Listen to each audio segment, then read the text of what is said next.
Aliran Sungai Batu Basi, Kecamatan Bantimurung, Kabupaten Maros, Sulawesi Selatan, mulai menyusut.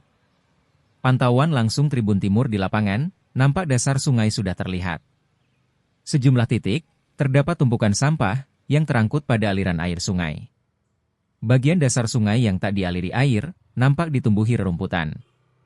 Camat Bantimurung, Muhammad Aris mengatakan, kondisi ini sudah terjadi sejak memasuki bulan September 2024. Padahal, 4 kecamatan bergantung pada aliran Sungai Batu Basi ini.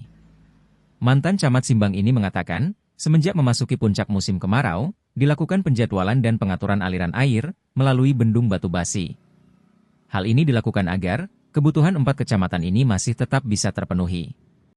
Meski air sungai mulai menyusut, kata dia, namun kebutuhan sehari-hari warga setempat belum berdampak. Hanya saja ada beberapa lokasi pengelola sektor pertanian yang cukup terdampak. Ia pun berharap hujan bisa turun dalam waktu dekat. Sebab jika kondisi ini terus berlanjut, banyak warga yang akan merasakan dampak krisis air bersih.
Kondisi Sungai Bantimurung saat ini, Pak? Iya, yang jelasnya kalau kondisi Sungai Bantimurung, daerah irigasi Bantimurung, Bendung Batu Basi itu saat ini debit air sangat kurang.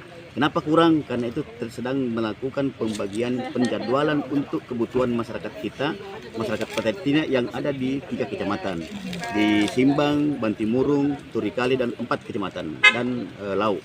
Kenapa di sana? Karena ada beberapa hektar masyarakat kita yang menanam padi IP 300 di Lau, sehingga kalau sungai besar yang mengalir ke Maros itu kekeringan, kalau saat ini memang kering karena tidak ada penjadwalan air, kita giring dulu air ke bawah ke Lau. Mungkin minggu depan baru kita tutup di BB1 Bontosunggu, baru kita lepas lagi air ke sungai besar. Itu penyebabnya sebenarnya. Tapi ada jadwal yang kita atur. Kalau jadwalnya Bantimurung nantinya BB1 ditutup, maka Sambu Eja, lalu kemudian sungai besar itu akan diberikan air turun kasih melimpah untuk kebutuhan masyarakat kita yang ada di Desa Alatengai dan sekitarnya. Sejak kapan sih itu, Pak? Awal bulan September sudah mulai. Itu berdampak Pak terhadap perekonomian masyarakat, Pak? Jelas, kalau di bidang pertanian pasti iya. Tetapi kan ada bagian besar juga petani kita yang menggunakan air itu.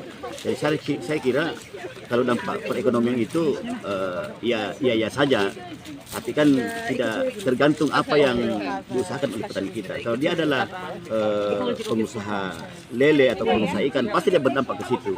Tetapi yang jelasnya bahwa masih banyak petani kita yang menggunakan untuk kebutuhan pertanian. Kalau pengaruh deforestasi terhadap kekeringan sungai bagaimana?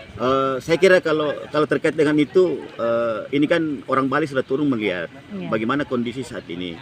Kalau kondisi saat ini memang masih dibutuhkan bagaimana caranya agar sungai besar ini nanti bisa diperbaiki, saya kira insya Allah Balai Besar Kompengan Jemberan akan memperhatikan itu.